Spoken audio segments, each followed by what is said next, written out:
Le plan de la semaine, donc semaine 2, les raccourcis intéressants, donc comment naviguer intelligemment à l'intérieur de C Sharp, donc des petits aides qui vont pouvoir vous aider donc d'aller plus rapidement à l'intérieur de Visual Studio. Donc je dis Visual Studio parce qu'on pourrait l'utiliser aussi à l'intérieur de VB.NET ou C Sharp, là, comme on fait.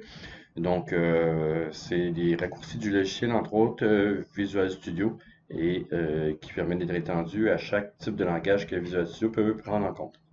Vous avez aussi la notion de copier une solution. Donc, on va voir ce qu'il y en est pour pouvoir déplacer une solution que vous avez faite, par exemple, dans le labo, la mettre sur une clé USB, sur un disque dur, et pour pouvoir la remettre sur votre ordinateur personnel pour pouvoir continuer.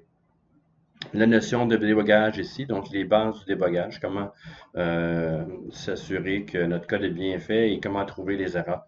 Et donc, ça va être une première partie très légère, mais qui va pouvoir vous aider à avancer. Et évidemment, les notions de variables ici à l'intérieur de C Sharp. Si on regarde les notions de raccourcis et les aides qu'on peut voir là-dessus, il y a toujours les notions de contrôle quelque chose qui se trouve dans chaque logiciel. Je pense qu'il y a toujours CTRL-C, évidemment, CTRL-V qu'on connaît pour copier-coller. Mais ici, dans la notion de Visual Studio, il y a une première touche, donc ça se fait en deux temps. Une première touche qui permet de faire le CTRL-K pour lui dire qu'on va rentrer une combinaison, donc une clé, une nouvelle clé, et suivi de CTRL-D, par exemple, CTRL-F, CTRL-C et CTRL-U. Ça permet de faire des éléments rapidement, donc sans aller cliquer à gauche et à droite sur la notion de, euh, de votre menu, là, donc à l'intérieur de Visual Studio, pour éviter de chercher.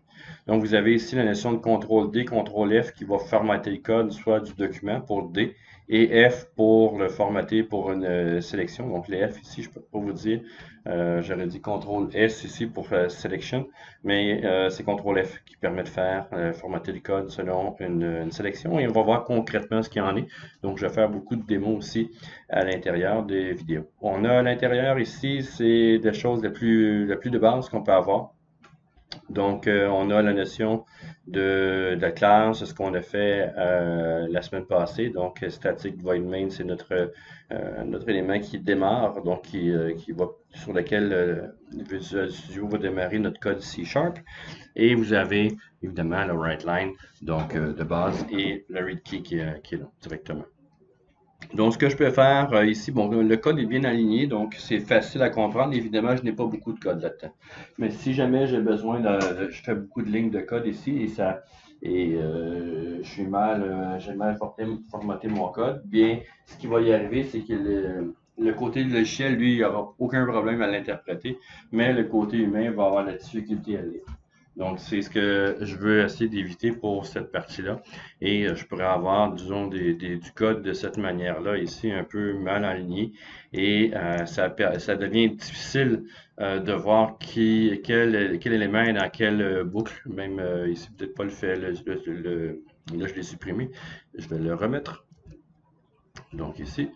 Et quand je le remets, il met au bon endroit, bien aligné, mais je pourrais l'avoir désaligné et ça devient compliqué pour l'être humain de pouvoir suivre le code. Donc, si vous voulez avoir quelque chose de clair, ben, il y a moyen de le faire soit en faisant le CTRL-K, comme j'ai dit. Donc, CTRL-K, je viens de le faire ici. Et si vous regardez, la touche CTRL-K est utilisée et elle est en attente d'une seconde touche ou d'une suite de touches. Dans ce cas ici, si je fais CTRL-D, vous allez voir qu'il ramène tout mon code bien aligné, bien positionné. Donc, c'est le CTRL-K et CTRL-D ici pour réaligner mon document. Si jamais je veux en faire seulement pour une certaine partie, par exemple, je vais faire CTRL-Z pour revenir, évidemment. Et si je sélectionne seulement cette partie-là, bien, je peux faire CTRL-K. Et il me dit que en bas, elle est utilisée en attente d'une seconde couche. Et CTRL-F, c'est seulement que la partie sélectionnée qui va se bien positionner. Et regardez, CTRL-F, donc c'est seulement cette partie-là qui est formatée directement. Et si je veux formater le tout, bien, CTRL-K et CTRL-D, ça ramène tous les éléments. Donc ça, c'est vraiment intéressant pour faire un code qui est propre, qui est facile à avoir et facile à déboguer aussi.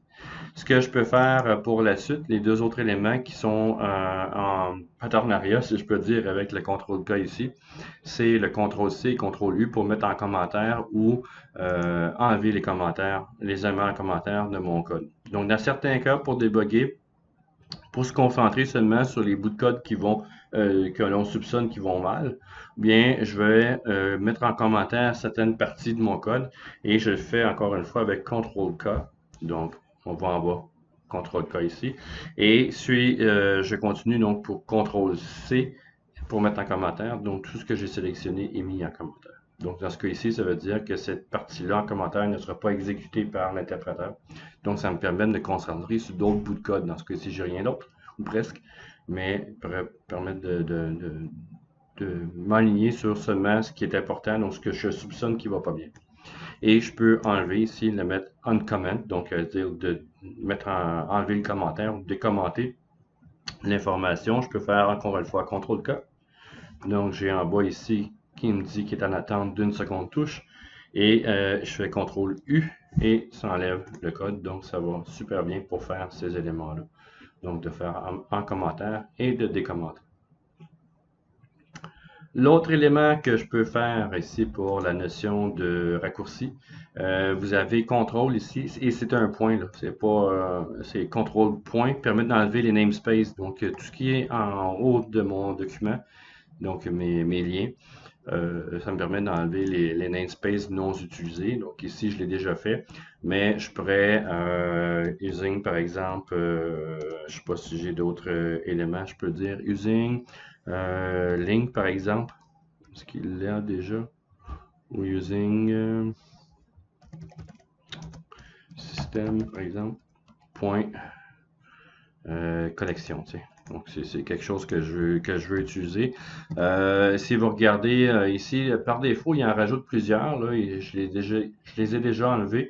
Mais si vous regardez, ceux qui sont en grisé ne seront pas utilisés. Donc c'est parce qu'ils ne sont pas utilisés dans mon code ici. Donc ce qu'il fait, c'est qu'il voit les importants mémoire, mais je les utiliserai jamais. Ça me sert à rien.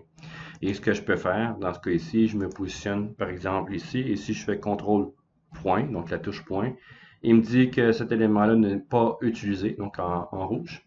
Et je peux cliquer sur le bouton ici jaune, si on veut, ou la partie jaune, et ça enlève tous ceux que je n'ai pas de besoin. Donc CTRL Z, il devrait tomber en grisé, évidemment. CTRL point, il me dit que ça, ce n'est pas nécessaire, et je l'enlève directement. Et le dernier élément qu'on peut voir ici, c'est la touche F5 qui permet de lancer la solution. Donc, c'est cette partie-ci. Et dans la notion de touche F5, c'est la même chose que cliquer sur démarrer. Donc, si j'appuie sur F5, ça me permet de voir le code directement plutôt que de chercher le bouton pour ceci. Donc, F5 plutôt que de démarrer, ça fonctionne. Donc, il y en a plusieurs de bouts de code, mais pour cette partie-ci, je pense que c'est ceux-là qui sont pas mal les plus intéressants. Vous avez accès aussi, je vous ai mis un lien, donc un raccourci qui est là. Et celui-là ici est en anglais.